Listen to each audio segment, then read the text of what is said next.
This is the clavicle. It is also called the horizontally placed long bone. It is also called collarbone. It having the middle end, lateral end.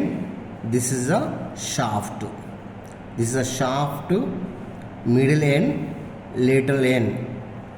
Medially it is going to articulate with the sternum.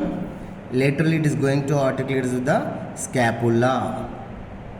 So clavicle having the three parts: middle end, lateral end.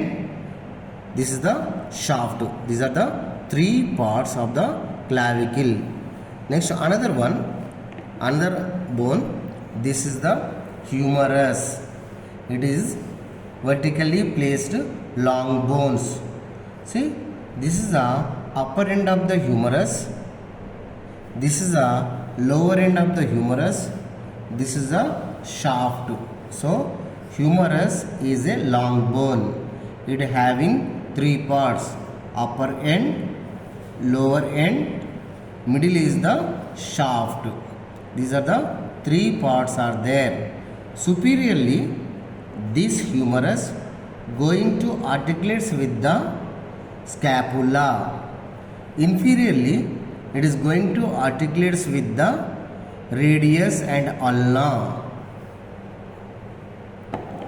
This is the scapula. See here. This is the scapula. It is also called flat bone. Which type of bone? If they are asking, you tell this is a flat bone. It is also called shoulder blade. It is present in the posterolateral to the thoracic cage. It having the three processes, three surfaces, three borders. See here, this is the scapula. This is the this is a glenoid cavity. This is a glenoid cavity socket. This is a beak-like coracoid process. Next, this is the acromion process. This is called the spine of the scapula. Spine of the scapula, one process. Acromion process. This is the coracoid process. These three are the process. This is glenoid cavity. Next, surfaces. This is a ventral surface concavity. This is a ventral surface. This is directly relation with the thoracic cage, posteriorly ribs.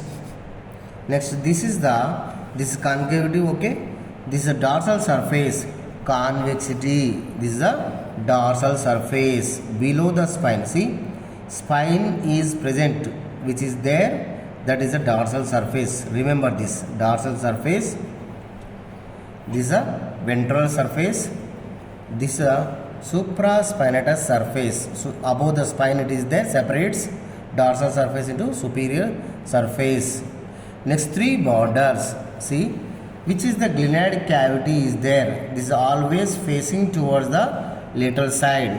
So this is the lateral border. Rounded, strong. This is the medial border. Very thin and sharp also. So this is the middle border. This is the lateral border. This is the superior border. Next, here angles. This is the inferior angle of the scapula. This is the superior angle of the scapula. So three, and also here we can have supraglenoidal angle is there. Supraglenoidal angle. So three angles, three surfaces, three processes are there. So this is the scapula parts. Next, another bone. This is the radius. See here. This is the radius. It is also long bone. This is the upper end. This is the lower end. middle part is the shaft. Middle part is the shaft, upper end, lower end.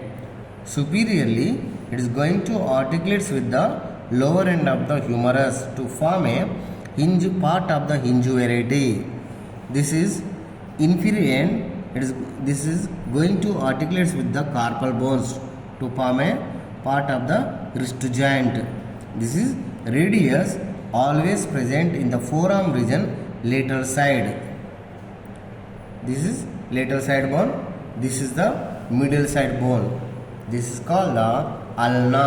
This is called the ulna. See, this is also long bone. This is also called long bone. See, this is the upper end. These are called the upper end. This is the lower end part. Middle part is the shaft. Middle part is the shaft. Like this, these two are articulates. These two are articulates. So here radius is the lateral side bone, ulna is the middle side bone. These two bones superiorly articulates with the lower end of the humerus to form a elbow joint.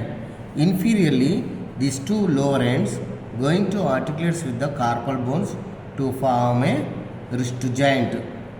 Elbow joint, wrist joint forms by these two forearm bones. Lateral side is the radius, middle side is the ulna. Next is the hand skeleton. This is the hand skeleton. See, 8 carpal bones are there. 8 carpal bones. These are the short, irregular bones. Short, irregular bones. Next, 5 metacarpal bones. These are the long bones. Phalanges. 14 phalanges are there. These are also called long bones. So, if you want to say the long bone, the bone which are having the two ends, maybe middle end, lateral end, shaft. Otherwise, maximum 90% of the bones having proximal end, distal end and shaft is there. Proximal end, distal end and shaft is there. That which bone having these character features like a upper end, lower end, shaft. That those bones called the long bone. So these are also having the upper end is there, lower end is there, shaft is there. That's why we are calling the long bone. Long bones, short irregular bones. So 8 carpal bones are there. These 8 also divided into 2 parts, proximal row, distal row. Always you count proximal row, scopoid, lunate, tracheatrium, pisiform. Distal row 4 bones, trapezium, trapezoid, capitate, hamate. Next 5 metacarpals. First metacarpal, second metacarpal, third, fourth, fifth. 14 phalanges are there. Proximal, distal. Whereas here proximal, distal, intermediate. Proximal, distal, intermediate. Like that, here 14 phalanges plus 5 metacarpals, 19, 8 carpals. So total bone of each hand, 27 bones are there. 27 these hand skeleton, 2 forearm bone skeleton, 2 bones, and arm region 1 bone, humerus, shoulder is here, scapula and clavicle. Totally 27 plus here 28, 29, 30, 31, 32. So which side? Right side 32 upper limb bones, left side 32 upper bones.